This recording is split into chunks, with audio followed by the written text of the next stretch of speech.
আজকে আমি কাঁঠালের তরকারি করব। এই যে কাঁঠালটা এরকম করে কেটে নিয়েছি, সরিয়ে দিলাম বাটিটা। এর মধ্যে আমি হলুদ দিয়ে দেবো,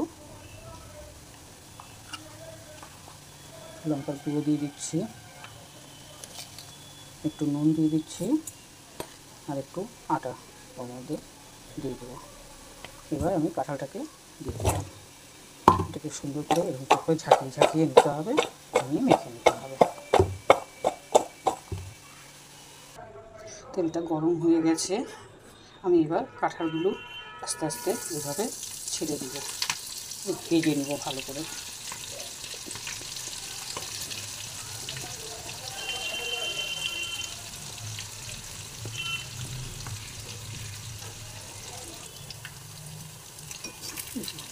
এইভাবে উল্টে দিতে হবে।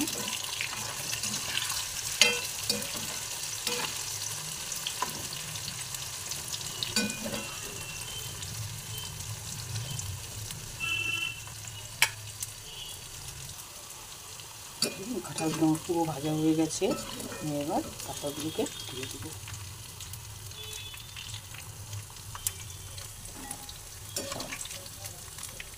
এইভাবে সম্পূর্ণ কাঁঠালগুলোকে ভেজে নিতে হবে।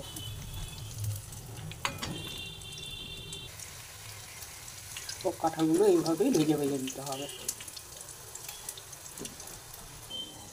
আলুটাও ওইভাবেই আমি ভেজে নেব। আলুটা সরিয়ে দিলাম, বাটিটা বসিয়ে দিয়েছি, কাঁথা দিয়ে করেছিলাম তার মধ্যে দিয়ে দিচ্ছি। একটু নুন দিয়ে দিলাম, হলুদ দিয়ে দিলাম, লঙ্কার গুঁড়ো, একটু আটা। এবার এর মধ্যে আলুটা দিয়ে দেবো। কাঁঠালের তরকারিতে না একটু আলু না দিলে না ভালো লাগে না। আমি আলুটাও ওইভাবেই ভেজে নেব কাঁঠালের মতন।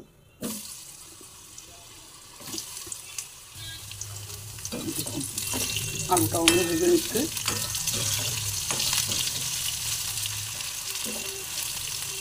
আর একটু হবে, আলুটাও ভাজা হয়ে গেছে, আমি এবার তুলে দেবো। দেখুন কাঁঠাল ভাজা হয়ে গেল, আলুও ভাজা হয়ে যাচ্ছে।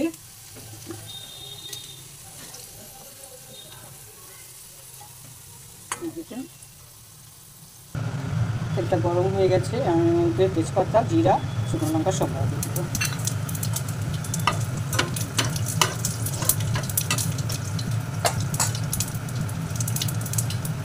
চার পিস কাঁচা লঙ্কা কেটেছি দিয়ে দিলাম, দিয়ে দিয়েছি কাঁচা লঙ্কাগুলোকে।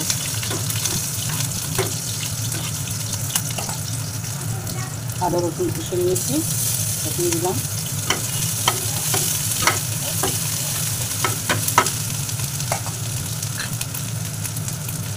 পেঁয়াজ কুচিয়ে দিচ্ছি, পেঁয়াজটা দিয়ে দিচ্ছি।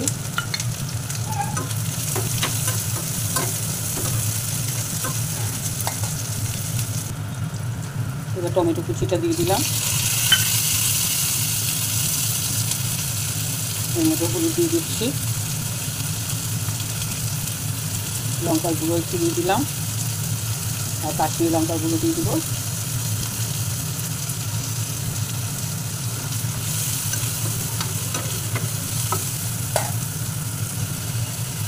একটু জিরা গুঁড়ো দিয়ে দিচ্ছি।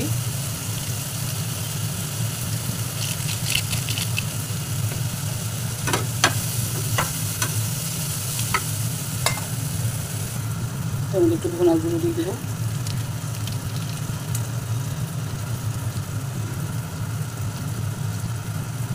স্বাদ অনুসারে নুন দিয়ে দিলাম, আর একটু এর মধ্যে জল মিশিয়ে দিচ্ছি।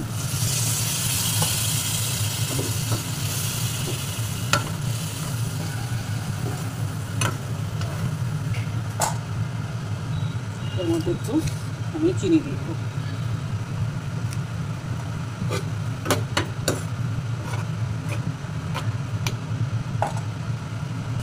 কাঁঠাল আর আলুটা যে ভেজেছি এটা আমি এর মধ্যে মিশিয়ে দিচ্ছি।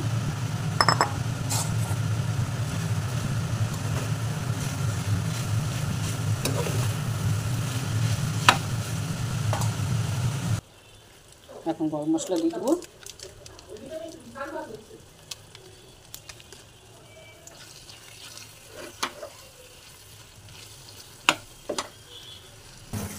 দেখুন তরকারি আমার হয়ে গেছে, আমি এবার গ্যাসটা বন্ধ করে দিলাম, এটা আমি নামিয়ে দিচ্ছি।